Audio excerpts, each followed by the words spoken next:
Précédemment dans Hellblade Senua Sacrifice. Why is she waiting? Open the gate. Open the gate. No, it's dangerous. It's dangerous. Don't open the gate. No, don't. She's done it. There is no one here but me. Not you. Did you think that I would let you go? That you lost me back in the wilds? I will never let you go. You can't get rid of me. I am your shadow. Get up. Get up. Get up and fight.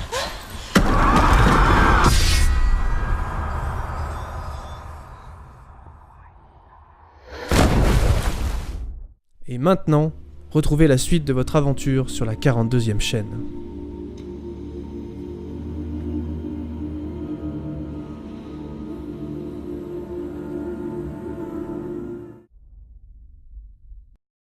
Hell is reaching deep inside of her.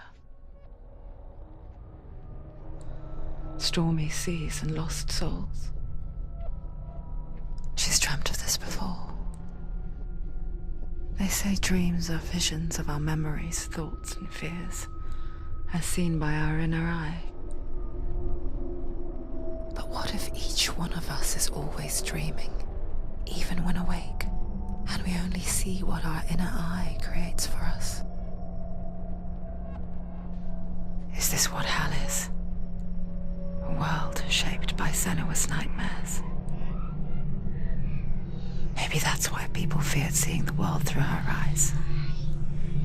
Because if you believe that Senua's reality is twisted, you must accept that yours might be too. You failed the gods. You're pathetic. Rotten. Cursed. What were you thinking? Did you really think you could win? How stupid can you be? So stupid. Everyone hates her. She's cursed. The shadow hates. Look at you. A warrior. Worthless. Weak. Pathetic. Go on. Feel sorry for yourself, because there is no one left to do that for you. Everywhere. You failed. What's that? Take it. If you're too much of a coward to fight, then end the suffering. Broken and lost. Just like your sword. Come on. There.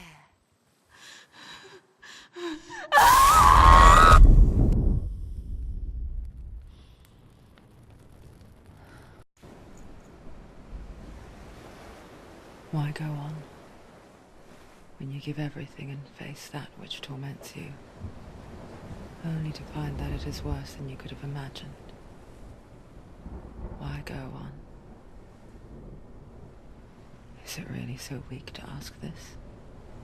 Or are we just so afraid of the honest answer that we do not dare pose the question? Sometimes the answer lies in a memory, a feeling, a song.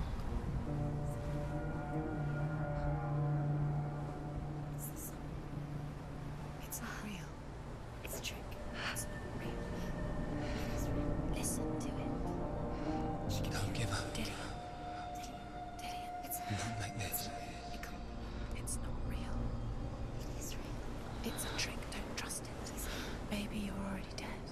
Who are you? Do you still believe in yourself? No, it's not. It's a trick. She knows it's him. It's a trick. He's already dead. He can't be here. It's impossible. Dillion. Come to me. Please.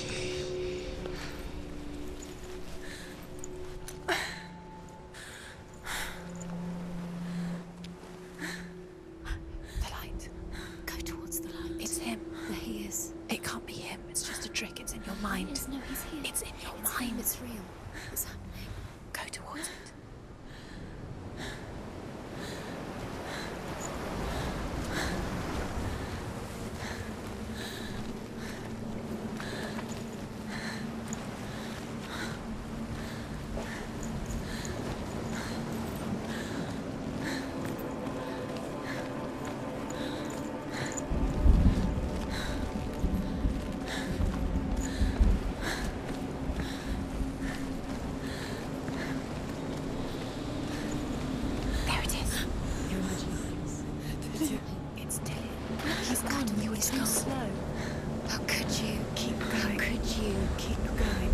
removed all the pain. I told you it was to trick you.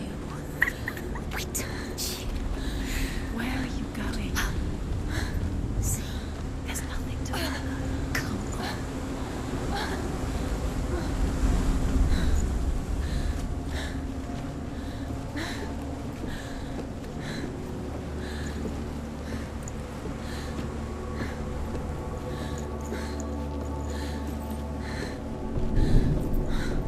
Before she first met him, she was not in a good place.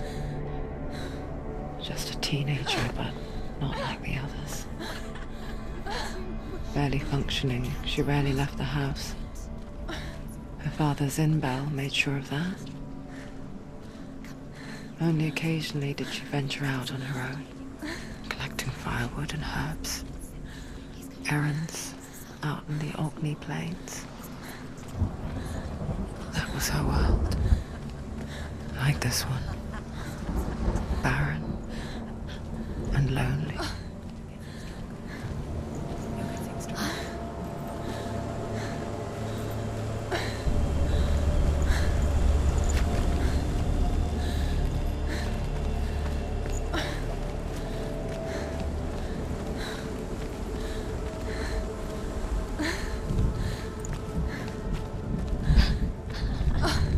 It's already disappeared. Nothing lives here, not even you.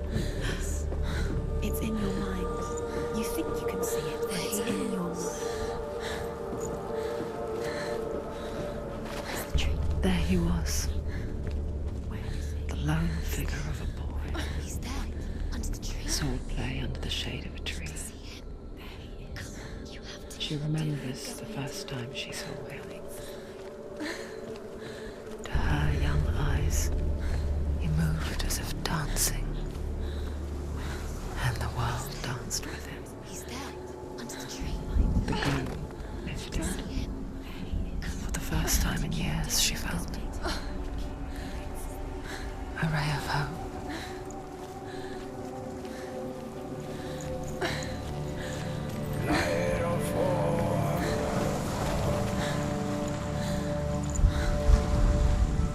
The Northmen tell of a great hero.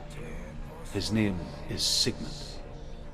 His father's hall was built around a great tree, and one day Odin comes and thrusts a sword into the tree, a gift to whomever can release it. Many try, but the sword only comes out at Sigmund's touch.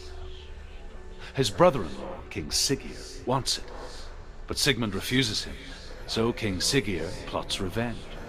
He invites Sigmund and his brothers to a feast, but when they arrive, they are met with an army, not a warm welcome.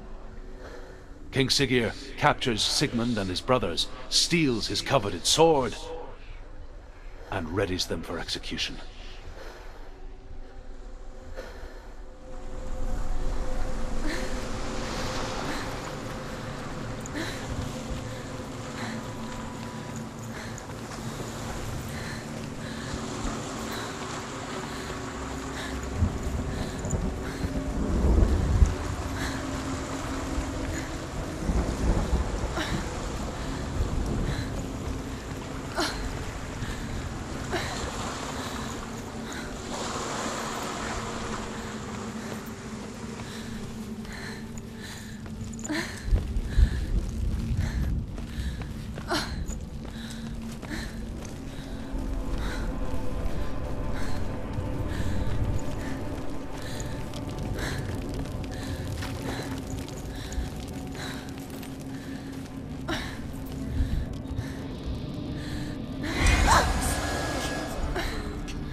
death for Sigmund and his brothers seems certain. But the king's wife is Sigmund's sister, and she begs for mercy and implores the king to chain them up instead. He agrees. Not for mercy, though, but because he plans an even more cruel and lingering death. Chained to a tree in the forest that night, a she-wolf comes and devours one of Sigmund's brothers. She returns, ravenous, night after night, until only Sigmund is left. The next day, Sigmund's sister sends a serpent with honey to smear on Sigmund's face. But to what end? Well, that night, when the she-wolf appears again, you'll never guess what happens.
Watching from afar, she mimicked him. Perfecting her own secret dance. Wishing those fleeting moments of light would stretch out to last forever.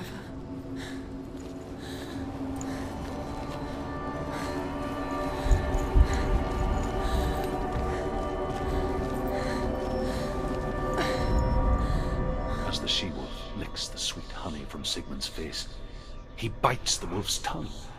The she-wolf pulls away, but Sigmund holds on. The chains break, and he is free. After his escape, Sigmund lives like us, hidden in the forest. His enemy, King Siggeir, believing him dead, as his sister plots revenge. And for vengeance to succeed, even the great Sigmund needs help. So she sends her sons to him. But their blood is weak and corrupted, and they're put to death by Sigmund. So his sister hatches a new plan, one that is cold of heart and pure of blood.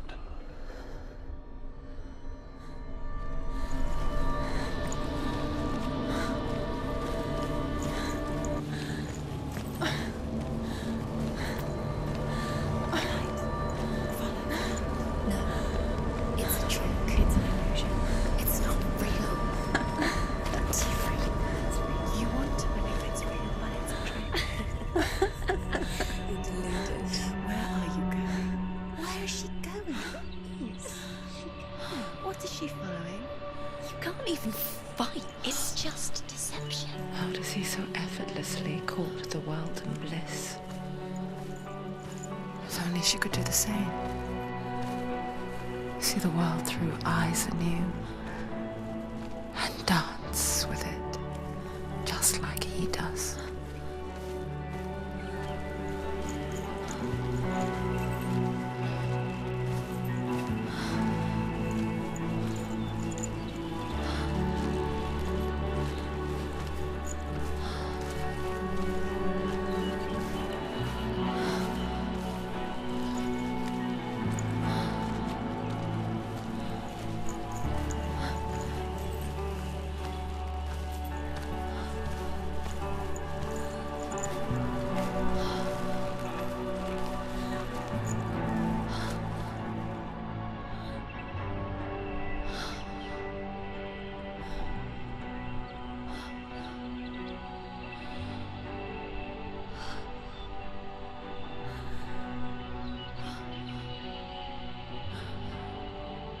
What's your name? Senua. I haven't seen you before. I don't leave home much. Oh, Zeno's daughter. I have to go. Wait. Who taught you to fight like that? No one. No one? Well, I watched you, and... You learnt all of that from watching me? You should become a warrior, you know. Me? I'm Dillion. I'm here for the warrior trials. Just come and watch. And bring your sword. You can't put it into words. That moment when you look into the eyes of the one who's supposed to reassure you, make you feel safe. It only takes an instant. Fear swallows you before you have a chance to make sense of it. And darkness becomes a part of who you are. You killed him. But her world changed the day the Northmen took him from her. Senua knows that there's no going back to how things were. That there's nothing to go back to at all. Stay still, stay quiet, hide, don't tell her. Their gods can see into your mind. They will use this power to destroy They you. won't stop me. I can still feel him. Whatever's left of him, they will never let him go. I'm not gonna let him rot here! You're the one rotting here. Leave me alone! You will die here. No! And all your suffering will have been for nothing. Shut up!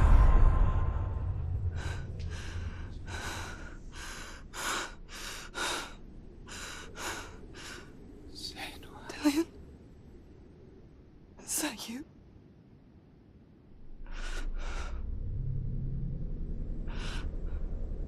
I'll find you, my love.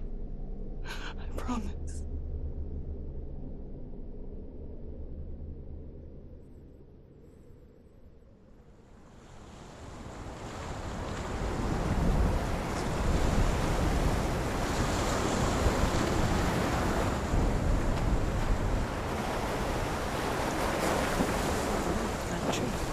Can you see him? You want to believe it. Is he real? Is he there? You're alone in these mountains. Is that Dillion? Nothing lives here. You won't survive. You met him by the tree. She met him by the tree. Maybe it's a sign of the tree. What's he trying to tell you? He's waiting for you by the tree.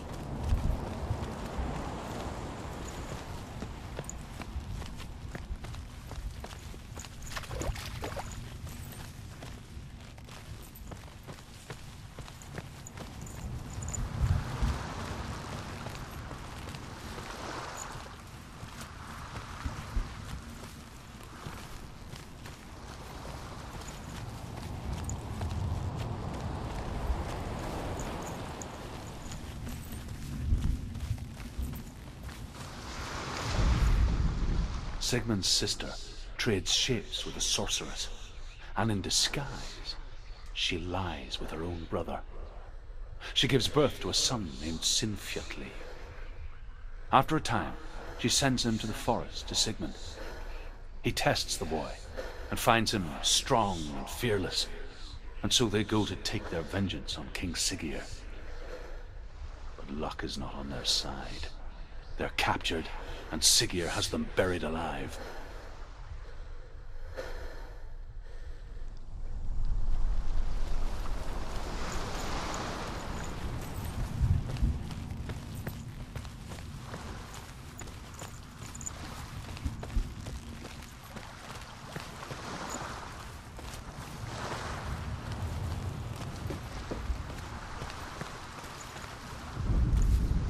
As Sigmund and Siegfried are being buried alive, Sigmund's sister throws an armful of straw into the grave mound.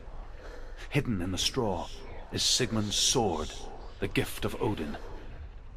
They cut their way out of the grave mound and set fire to Siggeir's hall. The king burns to death. Sigmund calls to his sister to come out, so that she may live and be honored. She does come out, but only to tell him the truth. That she had slept with him, her brother, to beget a strong avenger. I am not fit to live, she says, and walks back into the fire. Strike vengeance from your heart, Senua, as there is always a heavy price to pay.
Its name is Gramr. It was forged by the god of all Northmen, Odin, and gifted to Sigmund, a great warrior. I need this sword. It's important. Can you help me? The sword appears whole, but it is an illusion. It shattered into shards long ago. It is said the great warrior can reforge Gramr by answering the trials of Odin, one for each shard. The roots of the Tree of Death will take you to new lands, where you will face the trials. Go to the shards. Go to the shard. Go to the shards. What's the shard? Find it. It's the metal runestones. It's in front of you. Find it. The metal. The runes. You need that sword. Go to the shard. Find the shards. Where is it? Find it. There it is. Focus. It's the shard. Focus. Focus. Use your eyes. Look. Get closer. What can you see? Go to it. A king in the north forced the dwarves to make a sword that would never fail and never rust, and that would slice through iron and stone and bring victory to its bearer. But the angry dwarves cursed it. It would be the death of a man every time it was drawn, and it would be the death of the king. Let me tell you about the sword Tyrving.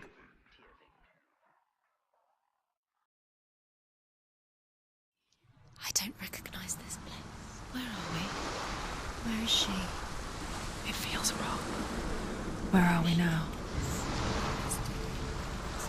Burial mound. So strange that we go to such lengths to bury death. Something so very ordinary, inevitable. It's as if we conspire to hide death, because we have no answer for it. But when it comes and forces itself onto our friends or loved ones, then comes the reckoning.